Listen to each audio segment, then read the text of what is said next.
What is up, Pats Nation? It is Patriots Global back here with another video. First off, I want to say I'm sorry these videos are coming out a little bit late.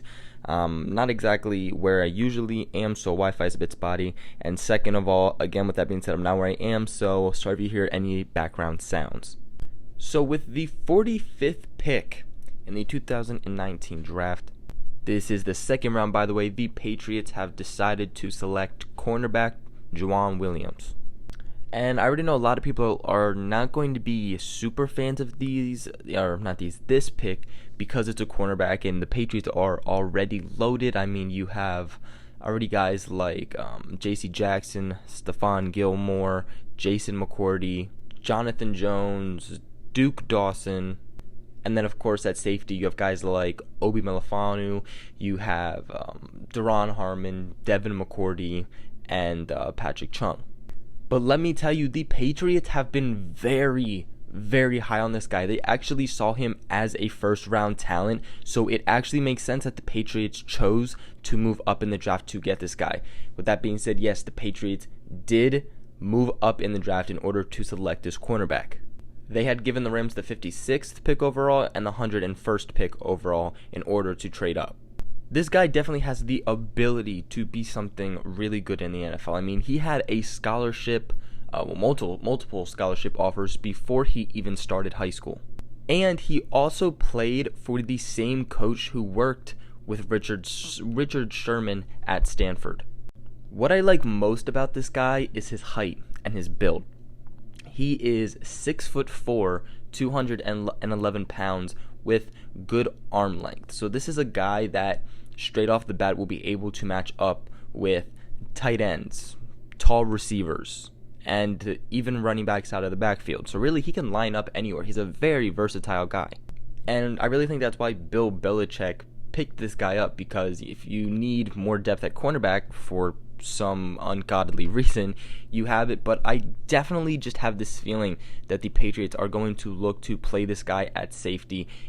It just makes so much sense for them to do this. Of course, Patrick Chung is coming off of a complete broken arm.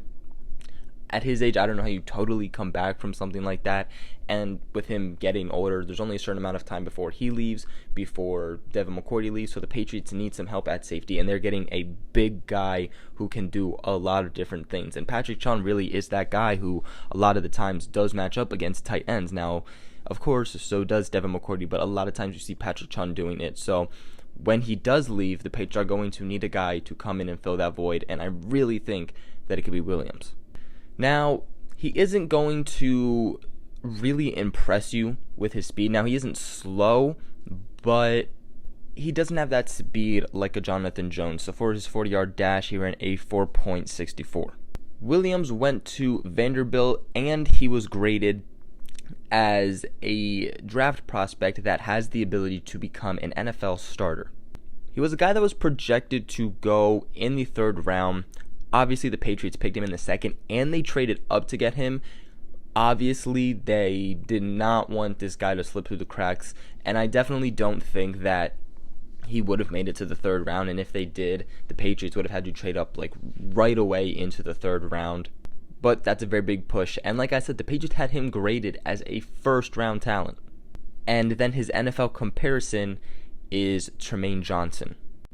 He's a long press corner who has shown the ability to use his size and aggression when it comes to those contested catching balls. So again, those 50-50 balls. So right when I heard that, I just thought of N'Keal Harry, who the Patriots picked up, the wide receiver, in the first round, and just them battling out in training camp. I think that'd be really good. Both of them are really good when it comes to 50-50 balls, and they both play with a lot of aggression. So, I don't know. I'm just really, really curious and hyped to see that matchup.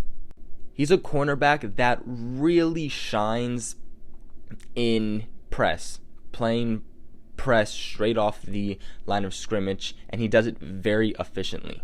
His lack of speed and inconsistent ball skills we'll go back to the quarterback. Sometimes because of the inconsistency, the quarterback, when I say he, can take advantage of him, but you rarely see that with this guy. That's not something like inconsistent you have to worry about with how Malcolm Butler was the last season with the Patriots, or how Eric Rowe was with the Patriots. Don't have to worry about that with this guy.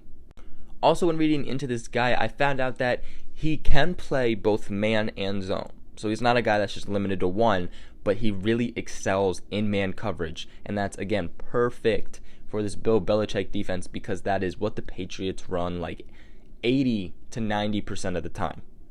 So some things he does well, some things you guys should like about him, is that he has excellent combination, again, of both size and length. He is a battled and tested type of corner against upper talented wide receivers. He had really good ball production this past season. Last year, he played 13 games and had 61 total tackles, 2 tackles for loss, 4 interceptions, and 13 passes defended.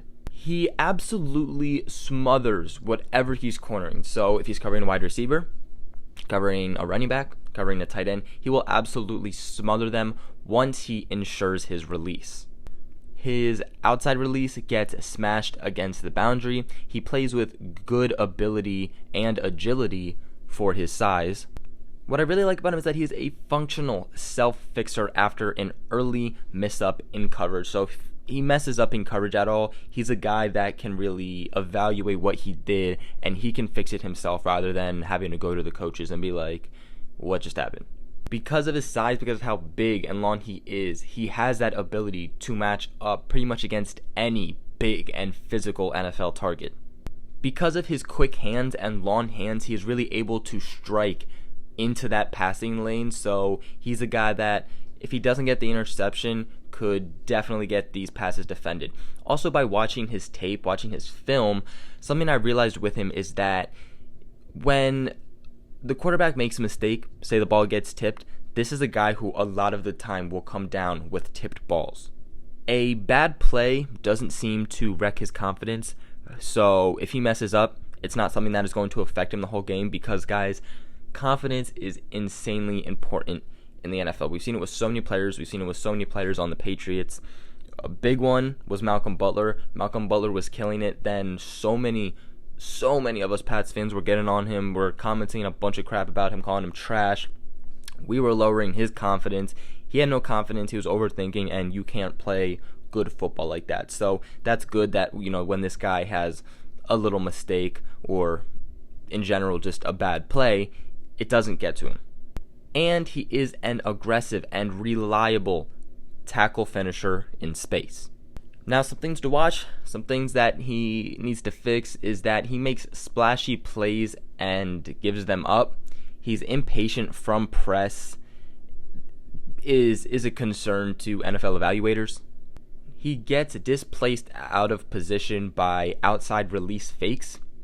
He needs better connection rate with his jams, but that's something that I definitely know that coaches will be able to fix with him. He lacks hips and lawn speed to survive a speedster's head start. His downfield ball skills do need work, but that's something that could come with some time. He tends to panic at times, and when he does panic, his hands are what panics. It's not really anything else in him. It's his hands that start to go crazy when he's back to the ball. Also, going on that, he grabs or attacks receivers, primarily resulting in penalties. He can be inconsistent finding and adjusting to the throw that the quarterback is making to the receiver. He has issues with coverage balance from zone against teams like Georgia, and he is slow to match comebacks from bail technique. All in all, I was surprised, I'm not going to lie. I remember just being there and looking at my brother, was a little confused, looked more into it. I understood why they did it. I'm not a fan that's freaking out about this. I already told you the Patriots are that team that gets the best player when he's on the board, even if they already have a lot of depth at that position. And this is a guy who brings something that the Patriots don't necessarily have a lot of depth at. A very long, big, versatile guy that plays really good in man, that's really good at press, and is very physical and aggressive. That's what you're getting with this guy, and I really like him.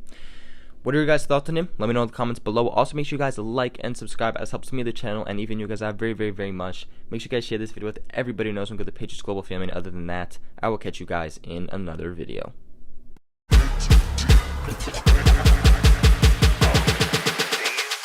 Astroworld.